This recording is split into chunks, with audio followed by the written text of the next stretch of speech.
Welcome back to Roots Music History. On this podcast, we talk about the stories behind songs and legends, as well as moments in history and history in the making. February 3rd, 1959 was a day that changed the course of music history forever.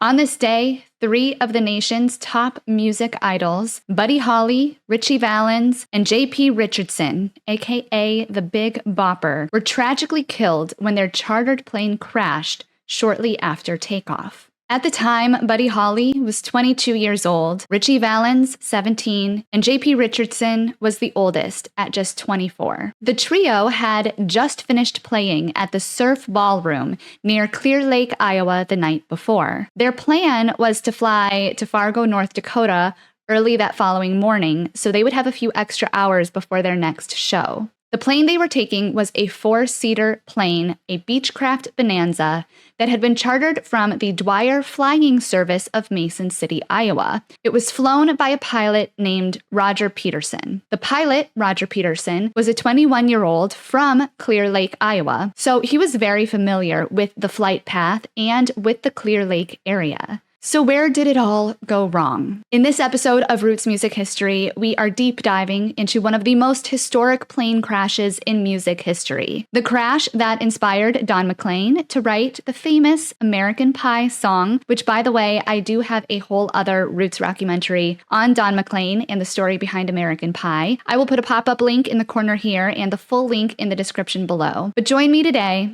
as we dig up the roots from the day the music died. So many people recognize this crash as the death of Buddy Holly, so I want to take a minute to talk about the other two musicians on board as well. I'll start with Ritchie Valens, since he was the youngest at just 17 years old. Ritchie was an American guitarist, singer, and songwriter. He went to school at San Fernando High School, where he met his sweetheart, Donna. Ritchie and Donna dated from high school all the way up until Ritchie's death, and Donna was, of course, the inspiration for his hit song, Donna. Not only was losing Ritchie so young such a devastating tragedy in itself, but I think it's also important to note here that he really didn't have his career breakthrough until just 8 months before this tragic accident. In those 8 months, though, Ritchie had made a huge name for himself in the music scene. So much so that after his passing, Elvis Presley actually asked one of his bodyguards to arrange a meeting with Donna so that they could learn more about who Ritchie Valens really was. They wanted to create a documentary, which they did, called La Bamba, which ended up launching in 1987. Now, there is one major flaw in this documentary, La Bamba, and we're going to talk about that later on in this episode, as well as the other movie that they put out that is also wildly incorrect. Rest assured, this episode is going to give you only the facts and the truth about what happened on this fateful day. Now, Ritchie was really excited for this year of 1959. He was specifically excited about how on March 7th, he was scheduled to appear on the Perry Como television program. He had also just released his debut album, Ritchie Valens, which was doing tremendously well. J.P. Richardson was the other passenger on the plane. Like I said, he was the oldest, but just 24 years old. J.P. went by the stage name The Big Bopper, and he originally got his start in radio when his local radio station in Texas decided to hire him while he was taking college classes. After he was hired, JP decided to drop out of college and focus on his radio station career. It was through this radio station that he got the name The Big Bopper, and pretty soon he graduated to manager status. Soon after becoming a manager at the radio station, he married Adrienne Joy on April 18th, 1952. And the two of them had a daughter together 1 year later named Deborah Joy. Soon after his daughter's birth, JP was drafted into the Army for 2 years. Upon his release from the Army, JP decided to focus on music and songwriting. He released his original song, Chantilly Lace, through Mercury Records at the end of June in 1958. After releasing this song, he was met with incredible support and enthusiasm in the music industry. According to the San Francisco Examiner's July 13th, 1958 publication, they said, quote, "This could be the first smash the Mercury people have had in quite some time." And The Big Bopper was officially climbing the charts. Buddy Holly was right in the middle at age 22. He was the same age, actually, about the same age as the pilot Roger. Buddy Holly actually got his start in music by studying the violin when he was just a toddler. And at such a young age, when he was just 4 or 5 years old, he won an amateur competition. And then by the time he was in high school, he decided to switch to the guitar. As an adolescent, Buddy Holly started to listen to Western music and developed a love for classical and Western genres. By 1955, Buddy Holly was making appearances on a few broadcast shows, and he eventually got the attention of a recording official that same year. His very first hit was That'll Be the Day, which mirrors that famous line in Don McLean's song American Pie where he says, "That'll be the day that I die." Buddy also had a sweetheart, and he had been married a mere 7 months before this deadly crash. 4 days before the tragic accident, Buddy, J.P. Richardson, and Ritchie Valens made a surprise stop in Tipton, Iowa. The trio hadn't planned to stop in Tipton, but according to an article in the Tipton Advisor that was published on February 5th, 1959, their bus heater had been malfunctioning. As you can imagine, Iowa weather is quite cold, especially in January, so fixing the heater was the very first priority for the boys on this January 30th afternoon. Little did they know it, but they would be leaving an everlasting imprint on the town of Tipton and on any Tipton patron who saw them this afternoon. They reportedly stopped at Gall Motor Company to drop off the bus for repairs around 9:30 in the morning.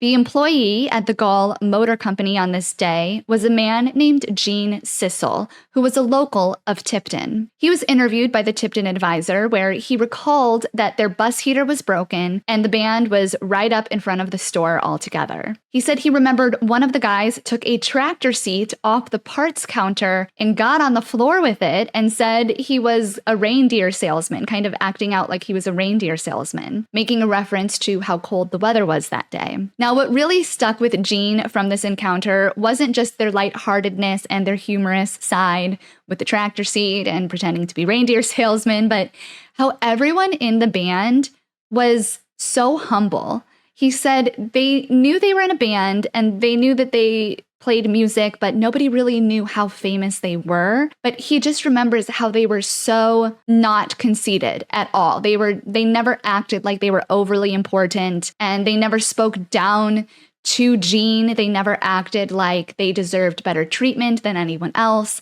And that's something that stuck with Gene forever. After dropping off the bus at Gall Motor Company, the boys headed over to a restaurant called Al's Meat and Eat that was on Cedar Street.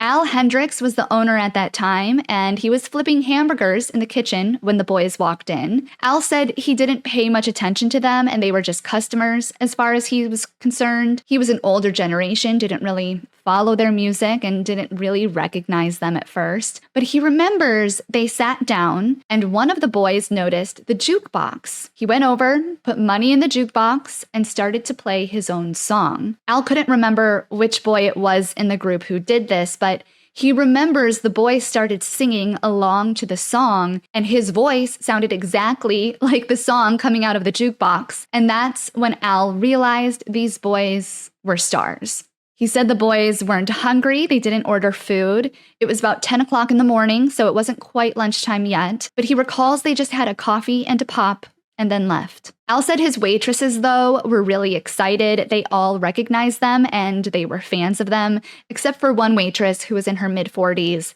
She said she didn't really listen to their music, but again, as soon as he started singing to the jukebox, they realized they had celebrities in their store. All of them, though, were completely shocked when they got the news later on the boys had passed away because they were so happy and they had just seen them. After getting a coffee at the Meat and Eat, the boys made a few more stops in Tipton.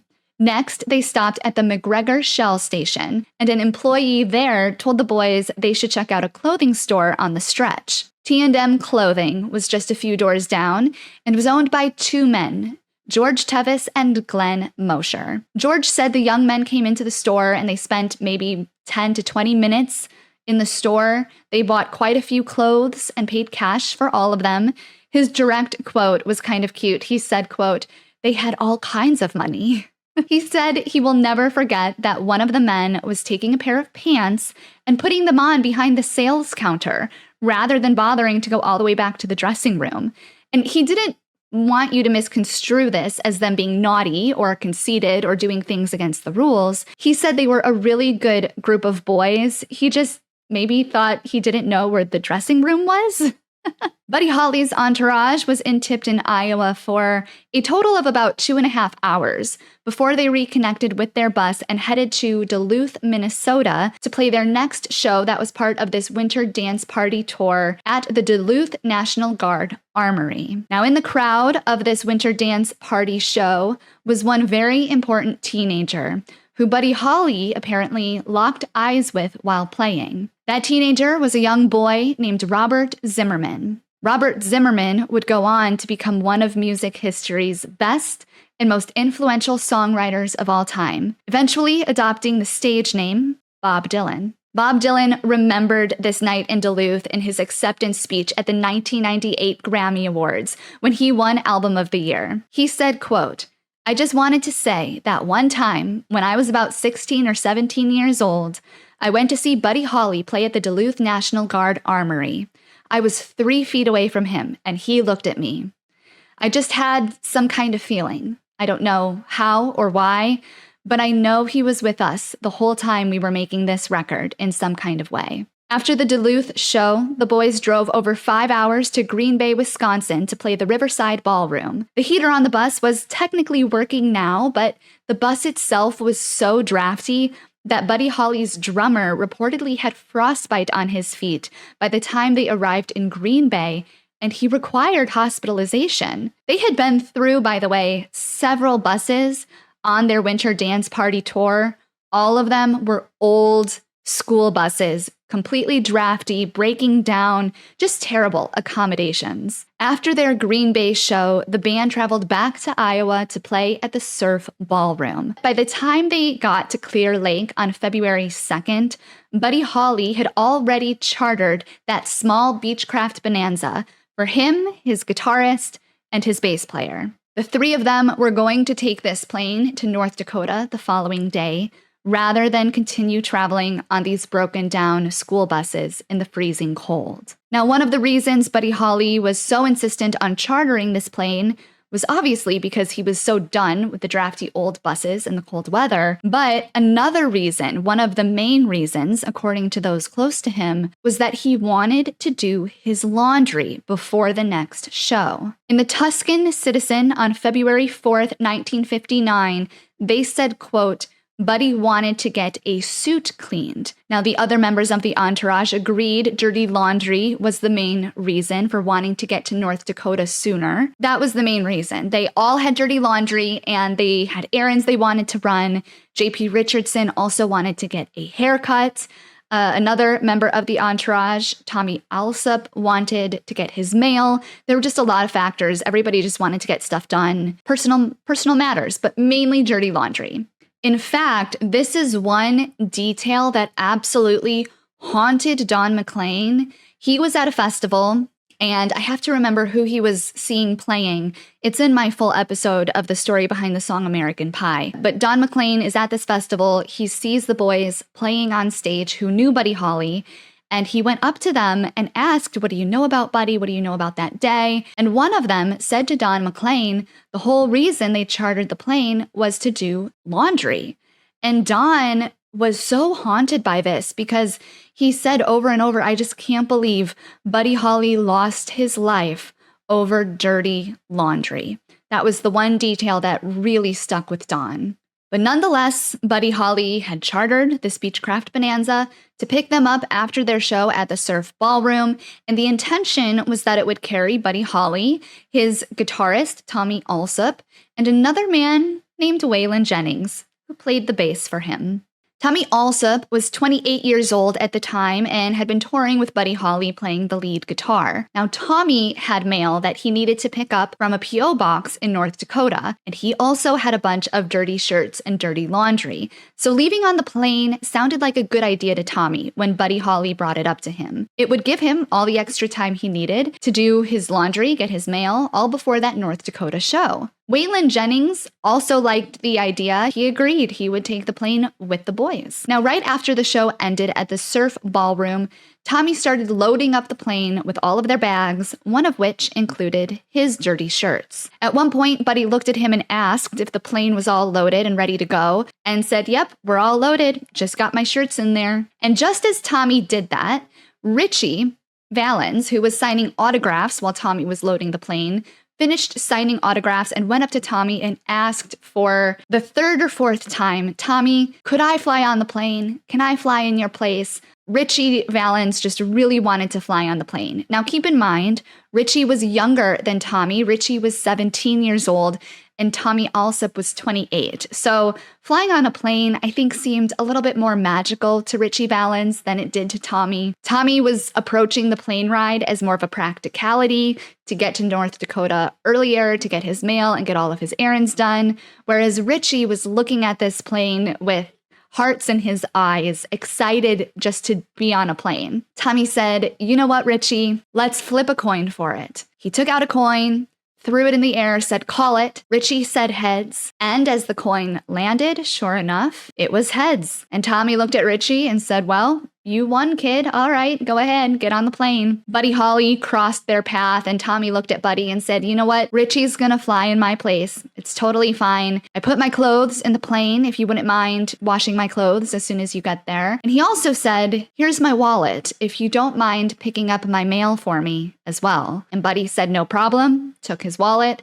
and put it in a safe place in the plane. One thing that really kind of perturbs Tommy and everyone else, I think, who knows the truth about these series of events is that the documentary La Bamba and the movie that was made both portray different events of this coin flip. La Bamba shows Buddy Holly flipping the coin, and the movie shows Waylon Jennings flipping the coin, neither of which shows Tommy, and Tommy was the one who flipped that coin with Ritchie Valens. Another thing that really perturbs Tommy is the way Buddy Holly is portrayed. In one of them, I can't remember if it's the documentary or the movie, it shows Buddy Holly getting really upset in the studio and almost throwing a fit. And Tommy says Buddy would never do that. Buddy was a very happy-go-lucky guy. He was always smiling, laughing, and joking. Of course, you didn't want to be on his bad side. You don't want to be on anybody's bad side. He was kind of like, "Don't mess with me if you're on my bad side." But he was the happiest, go-luckiest person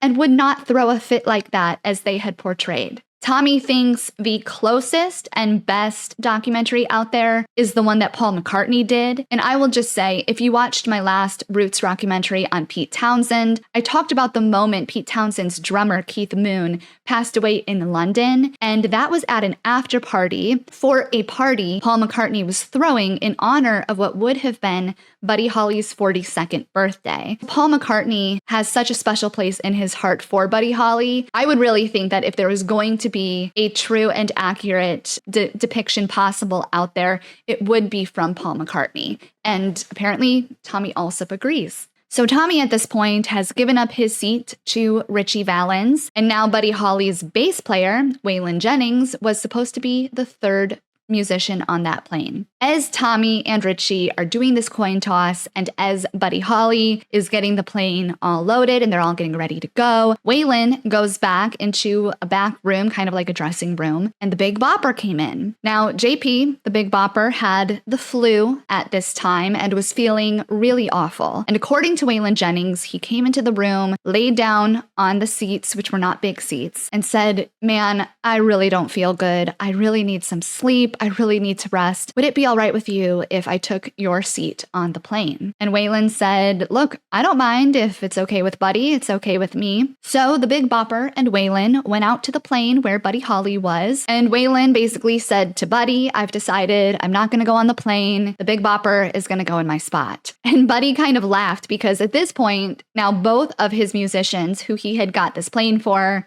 are now deciding they're not going to fly with him. First Tommy and now Waylon. So Buddy apparently kind of made a joke to Waylon and said, "Oh yeah, well, kind of insinuating like, I got this plane for us to fly and now nobody wants to fly in it." He goes, "All right." He goes, "I hope your old bus breaks down then." And Waylon looked back at Buddy and said, "Oh yeah, well, I hope that old plane crashes." Buddy, Ritchie, and JP all boarded the plane. Buddy had Tommy's wallet and dirty clothes, and once the pilot Roger got on, they were ready for takeoff. It was a freezing cold night, and a really light snow had started to fall. The four men took off from the Mason City airport just after 1 a.m. for what was supposed to be a 3.5-hour flight. This would mean Roger and his passengers should be arriving in Fargo, North Dakota just before 3 or 4 a.m. Central Time, which would be roughly 5 a.m. Eastern Time. The other members of the entourage boarded the bus. Their trip was closer to 5 or 6 hours driving, which was probably going to be about 7 hours once you factored in pit stops. Now, the owner of the flying service was a man named Jerry Dwyer. He was responsible for tracking the plane and making sure it landed in North Dakota. In the early morning hours of February 3rd, he realized the Bonanza wasn't responding and hadn't reached its destination. He couldn't go out right away because it was really foggy, so it wasn't until about 9:30 a.m. on February 3rd he found the wreckage all around Albert Jewell's farm. According to the Mason City Gazette, it was obvious the pilot had been flying on a straight northwest line and was at a very low angle to the ground when he started to hit the slopes. The left wing of the plane seemed to have struck the ground first, and then it dug a shallow depression in the field for about a dozen feet before it appeared the body of the plane hit the ground. Once the body of the plane hit the ground, it bounced about 50 feet before hitting the ground again, and then it appeared to have skidded on the ground for about 2 city blocks before it piled up against a fence. While the plane was bouncing, the contents of the plane were thrown out and spread out all over the farmer's field. The Gazette described a man's shoe being thrown out of the plane, a traveling bag being thrown out, and various parts of the plane's instrument panel also being thrown out of the plane. The bag that was thrown out was reportedly the largest piece, except for the wing that had been dislodged. The Gazette gets pretty detailed, so if you don't want to hear any of the other details about how people were found, you can skip to the next chapter. But the Gazette reported that one body was broken and entangled in the wreckage with the fence, while the other 2 bodies were lying about 12 feet south and southwest of the plane. The 4th body was lying about 40 feet northwest of the plane, and neither of the bodies could be positively identified on scene. In fact, first responders initially assumed Tommy Allsup was one of the victims because they found his wallet at the crash site. Even though they only found 4 bodies, they assumed there was a 5th, and it was Tommy. They had no idea, obviously, Tommy had given his wallet to Buddy Holly so Buddy could get his mail and do some errands for him. Apparently, all of the news stations and other onlookers were prohibited from entering the scene until about 11:30 a.m., which was about 2 hours after the wreckage was first found and after the coroner, a man named David Ralph Smiley, arrived. Which, by the way, just a side note, what an interesting last name for a coroner. Coroner Smiley. The immediate cause of the crash was not obvious, but first responders tentatively blamed the snow and windy weather conditions. Another hypothesis that I think is more likely is that ice could have formed on the wings and/or the windshield, making a forced landing necessary and ultimately unsuccessful. The ice theory makes a lot of sense because Jerry, the flight service owner, was completely shocked that this plane went down. He said he didn't have the faintest idea how it could have happened because the plane was in really good condition. It was up to date with all checks and regulations. He also said Robert, the pilot, was extremely competent, and he didn't believe the weather conditions were that unfavorable for flying. He was further baffled on how the plane could have crashed so soon after takeoff. Now, he did go on to testify Roger Peterson, the pilot, did not file a flight plan, and that Jerry became worried when Roger failed to report back from Fargo. But he emphasized he was a very competent pilot, and he was just totally shocked by all of this. Sadly enough, Roger Peterson also left behind a young wife.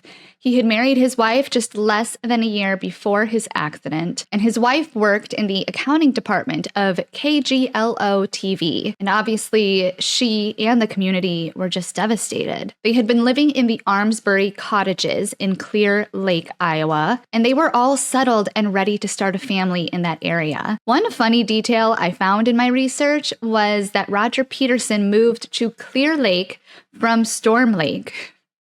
I think it was just the sentence seemed funny to me. It was like, he relocated from Storm Lake to Clear Lake. Just the juxtaposition was funny. Kind of like how, as I'm reading, that the coroner's name is Dr. Smiley. Just little things like that that kind of make you chuckle, even though this story is so tragic and sad. But you know what? Life is funny. There you have it. Now, all of the news outlets and all of the first responders and the coroner, Dr. Smiley, everyone is there around 10 a.m. on February 3rd, while the band's tour manager, Sam Geller, and the rest of the entourage and Tommy are peacefully sleeping on an old school bus, still driving to North Dakota. While they are still driving to North Dakota, Tommy Allsup's neighbor heard word of the plane crash on the radio, and the initial reports that came across the radio waves included Tommy's name as one of the victims. Because like I said, the first responders and investigators found Tommy's wallet on the scene. They truly believed he was one of the deceased. So Tommy's neighbor starts frantically calling Tommy's mother to try to tell her the news before she would possibly hear it on the radio herself. And it wasn't until about noon on February 3rd when the rest of the entourage arrived at Moorhead's Hotel, and then they finally had access to phones and radios and learned the terrible news about the crash. Tommy immediately called his mother, who, as you can imagine, was shocked to hear from him because she thought he was one of the victims. He told her about the coin toss and how Ritchie had called heads and the abrupt change of plans, and he just sat there with his mom on the phone, just feeling completely numb. Tommy also called his wife, and if this doesn't give you chills, I don't know what will. But just before they had left for this tour, Tommy's wife had made him a belt that featured the lucky 50-cent piece fashioned into a custom buckle on it. And it was shaped like a horseshoe, like an upward good luck horseshoe. And she gave it to him to symbolize good luck on this tour. Now, one thing that isn't really talked about that often, but this is the most chilling and not necessarily spookiest, but it is kind of spooky. I think this spooked Don McLean, and I'll tell you why in a second, because he made a comment when all of this happened. Just the most incredible thing happened 20 years later. So fast forward now to 1977, Tommy Allsup is working on a recording session for a tribute to Buddy Holly with Don McLean in a studio. And they were recording all of Buddy Holly's songs in the studio as this tribute, and they decided to take a lunch break. Now, during his lunch break, Tommy left to check his mail. And in his mailbox was a small box with an Iowa postmark and return address that said the Cerro Gordo County's Sheriff Department. Inside the box, a worn leather wallet with all of its original contents that were recovered from the crash. Tommy was obviously overwhelmed by this. He brought the wallet back to the recording studio where Don McLean still was, and Tommy was like, "Don, look at what was in my mailbox just now." And Don got total chills. They sat there, reportedly took over an hour break from playing music, just sitting there in awe. Just what are the odds? What are the odds that when Tommy Allsup and Don McLean are in the music studio playing Buddy Holly's songs, doing this tribute 20 years later, what are the odds that in that moment, on that day, Tommy gets his wallet back in the mail from the sheriff's office? And Don McLean was kind of funny, insinuating, that this is just so spooky and just like, not spooky, but so magical, and just how Buddy's spirit was making itself known and present during this recording session. And Don kind of laughed at one point and said, okay, no more Buddy Holly songs. We'll just play original songs from here on out. Just kind of being lighthearted about it because his spirit was so prevalent. And it just is such a testament to Buddy Holly's spirit and how strong his spirit was and still is. And you heard it in Bob Dylan's acceptance speech. Bob Dylan had that experience with Buddy Holly where he locked eyes with him and he said, I don't know what came over me. Here on Roots Music, we call it divine music intervention, like divine intervention, but for music. Which, by the way, you can buy one of my Divine Music Intervention mugs. They are for sale. That happened to Bob Dylan. And Bob Dylan truly believed Buddy Holly's spirit was present with him as he made that hit album. And here we are again, his spirit coming through stronger than ever with this discovery of this wallet, making it known to Tommy and Don that he's there with them in that studio as they're playing. Now, even though Tommy Allsup passed on in 2017 at the age of 85, by the way, his wallet has continued to tour. In the 90s, his wallet was in the world's largest collection of rock and roll memorabilia. And I'll put some of the links below where you might be able to find it or see pictures of it, at least when it was on display. If anyone has any information about where his wallet is today, I would love to know. Please say any information that you have in the comments below. This plane crash was so metaphorical to a lot of people for the direction that the country went after this. After this crash, you had the Vietnam War and you had a lot of hard times in this country. It really kind of became that pivotal moment where these boys, they were so innocent and their music was so innocent and so happy and upbeat and just they were such happy-go-lucky people. And to lose them in such a tragic way, and then to be faced with the Vietnam War, and then to be faced with all of these trials and tribulations as a country. And music-wise, the music scene really changed after this too.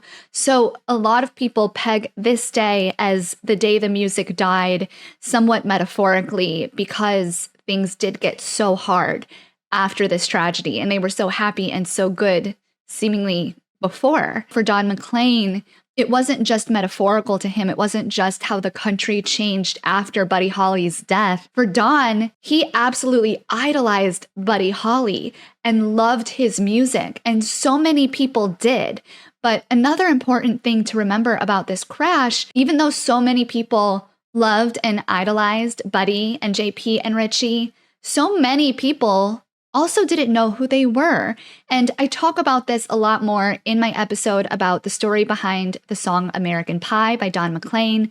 I talk about that moment Don McLean saw the newspaper article, and I actually found the local newspaper and found the local article from that day. And it's so telling because in the documentary about Don McLean and American Pie, they portray this moment as if Buddy Holly's death was front page on the paper. I think there's even a scene in the documentary that shows the papers stacked up on a porch, and it shows Buddy Holly's death, and the headline is huge. And that is not how this plane crash was reported. I think the biggest headline was in the local Iowa papers, but in every other paper, this crash and the death of Buddy and JP and Ritchie, it was just a small part of the newspaper page. It was by no means a headline story, which added to the tragedy because they were so loved. And it's just, one of those things that I think Hollywood dramatized, and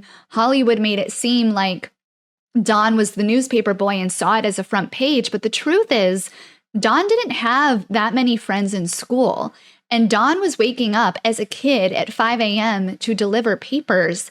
Not only was he delivering the papers, he would also go home and read the newspaper. He was a very quiet but intellectual kid.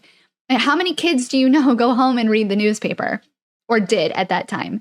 But Don did. And Don also saw Buddy Holly as an inspiration to him. So the death of Buddy Holly, first of all, I want to stress the fact Don was reading the paper and saw it in the middle of the newspaper.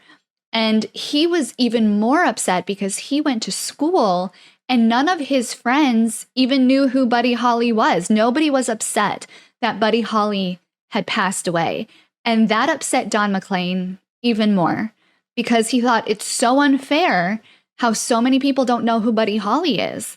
Look at how great he is. How could you not appreciate this? That's why he wrote the song American Pie to honor Buddy Holly. And he said, if by writing this song, it inspires someone to look up Buddy Holly and to look up his music, then mission accomplished with this song. That was obviously there are other layers to American Pie, and I talk about those other layers in that podcast episode. But one of the main reasons was so that people knew who Buddy Holly was and so that his legend lived on. Hopefully with this episode, if you haven't heard of Buddy Holly, like Don McLean said, you look him up and you learn about who he was and what an incredible career he had in his short time on this earth. And it wasn't just him, JP and Ritchie Valens. They were all just so clean-cut, all-American kids. I hope that you enjoyed this episode of Roots Music History. If you did, please don't forget to subscribe. It is the best way to support this channel and something that you can do for free at no cost at all. But if you would like to, there is an option to give me a super thanks. A super thanks is a button at the bottom of the play bar that allows you to donate any amount of money that you would like to the Roots Music History channel. Those donations are so imperative to help me improve the quality of the episodes. I've used those donations to improve my audio. If you've watched some of the older episodes, it's not as good audio quality. To also improve the camera quality and the software that I use now to stream. There's been a lot of improvements over the last year, and it's all been thanks to you and your donations. And it also helps to cover the monthly expenses associated with the programming. Your donations are just so helpful, and I am forever grateful to anyone who has ever given me a super thanks. And of course, I will see you on the next Roots Rockumentary. Hungry for the road all my life, thirsty for adventure all my youth, chasing all my freedom.